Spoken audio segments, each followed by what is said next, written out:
As we're continuing to cover this, showing you some of these live images, we're also going to be bringing guests into our program to help us break down the very latest. I now want to bring into the conversation with the Foundation for the Defense of Democracies, Janatan Sayeh.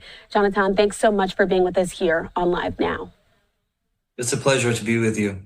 Well, let's start with the very basics. This has been a very interesting few hours since these attacks first began yesterday, Friday morning, technically there in Israel, as Israel launched a targeted attack on Iran. But this morning, we've seen response from Iran targeting back to Israel. As you're watching some of this, what is your first response as you have been covering the region for many, many years?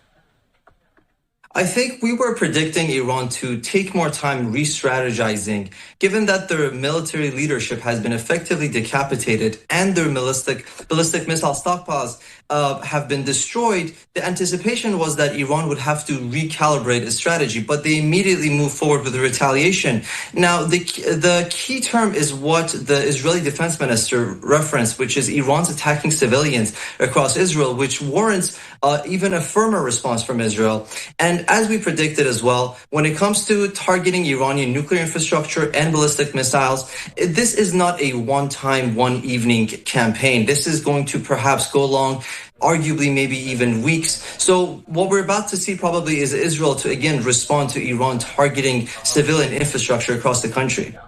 And so as we're talking about those attacks, and we got some information there from that UN Security Council meeting, let's talk about the impact that's happening in both countries. We're going to start there with Iran, as their UN ambassador said that 78 people had been killed and over 320 were injured in some of those attacks. Israel has categorized these attacks as being very targeted on military leaders and nuclear sites, but Iran is now saying that there were also civilian casualties. Well, the regime in Tehran will probably try its best to play the victim as much as possible. But what we've seen so far was targeted strikes against various branches of the Iranian armed forces, whether it's the IRGC, the Islamic Revolutionary Guard Corps, which America recognizes as a terrorist group, or whether it's other factions. They were all contributing to the same malign agenda from the regime in Tehran. So when we look at the details, when we look at the information and the photos that were showed, they were all the residential areas. Specifically, however, they were where regime leaders were residing. And one thing to remember about Tehran, or like the regime as a whole, is that because of very strict security protocols, they do not allow ordinary Iranian civilians to reside in the same building or even neighborhoods as high-ranking regime members. So because of that, it is very, very unlikely for Israel to also risk alienating the Iranian populace. Ultimately, the average Iranian will be the main leverage the West and Israel have against the regime. So going against them would be a very bad strategy, and I doubt Israel is pursuing that. And I want to put this up as well on your screen that we have there. This is an update. The U.S. is assisting Israel to shoot down Iranian missiles. A senior U.S. official told Fox News in a statement, there are hundreds of thousands of American citizens and other American assets in Israel, and the U.S. is working to protect them. Let's bring in the U.S. element of it all. Of course, this is some powerful statements there with the U.S. now saying that they're going to be helping out Israel as some of these counterattacks are coming there in the region.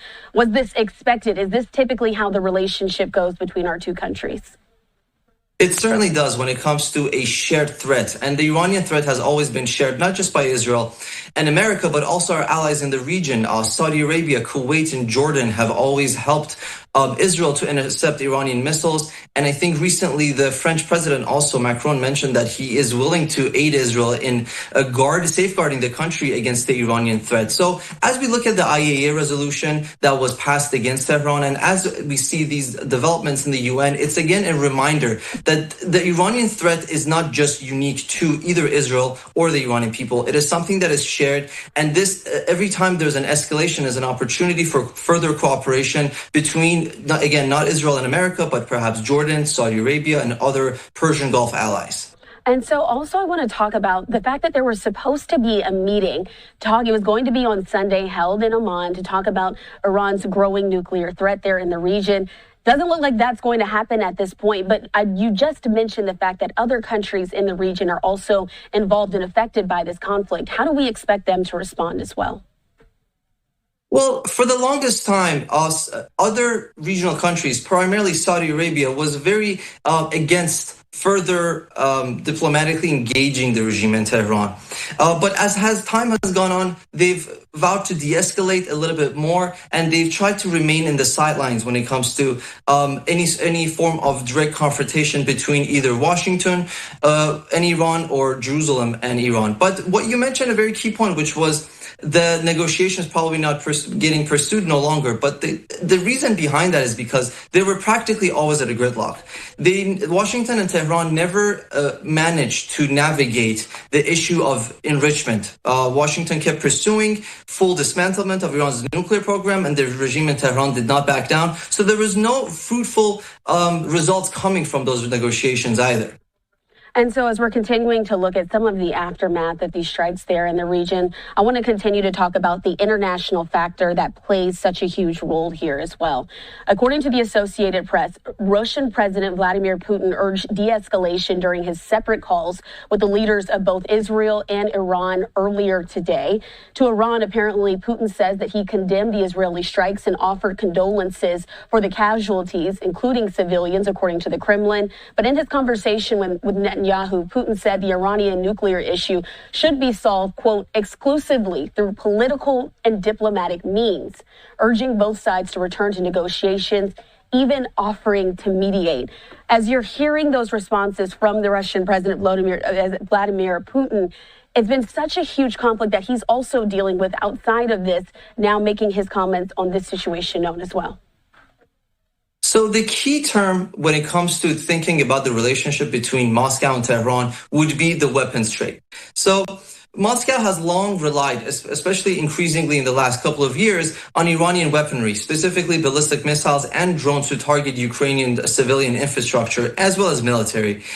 So because of that, this is ultimately very bad news for Russia to see that all these ballistic missiles and the missile manufacturing facilities get targeted, which means they're unlikely to ever land in Russia. But on the other hand, looking at Russia, Moscow does have good relationships with Jerusalem. And what we've seen previously, when Israelis were targeting Iranian proxies in Syria, Russia refrained from chiming in and preventing Israel from continuing to do that. So the way to assess and perhaps categorize the Tehran-Moscow relationship, that is, it's more of a perhaps strategic partnership in very limited capacity, as opposed to an inherent alliance like what we see between Washington and Jerusalem. That distinction is going to be important in the days and weeks ahead as well. I want to put this up on the screen as well, Janatan, as we're taking a look at some of this video footage from earlier today. This was put out by the IDF, showcasing some of those missile attacks as it happened. The skies, it seems like this was captured by some cell phone video there in the region. But let's talk about a few things as it comes to the defense system that Israel currently has in place. The Iron Dome is known all over the world for its capabilities. But as well, what type of missiles do we know exactly what Iran was sending as it was putting on this attack against Israel earlier? So we're talking about Israel's anti-aircraft systems, or anti-defense systems. Primarily, we, of course, as you mentioned, we discussed the Iron Dome, which is oftentimes for short-range missiles, oftentimes launched either from Gaza or from Lebanon, of course, from Tehran's proxies. But in the case of the Iranian ballistic missiles, whether they're Fatehs or depending on whether they're going to be cruise missiles or not, there were two different waves of them attacking Israel. It's oftentimes less so Iron Dome, and it's more so David Sling, or Arrowhead is what it's called, for intercepting Iranian missiles. Now, the very important thing to keep in mind is that Iran's missiles are mostly a quantity issue and less so a quality issue, in a sense that they are easy to intercept, but they can overwhelm the air defense systems if they appear in large quantities. And what we've seen so far is that it's not the largest attack Iran has waged against Israel, so it should be easy for the Israelis to navigate it. And so as we're also talking about what comes next there in the region as well, we do know with those attacks that Israel launched, key members there in Iran were killed in those targeted attacks. What is happening next there internally within Iran, and how is Israel going to look to respond to that going forward?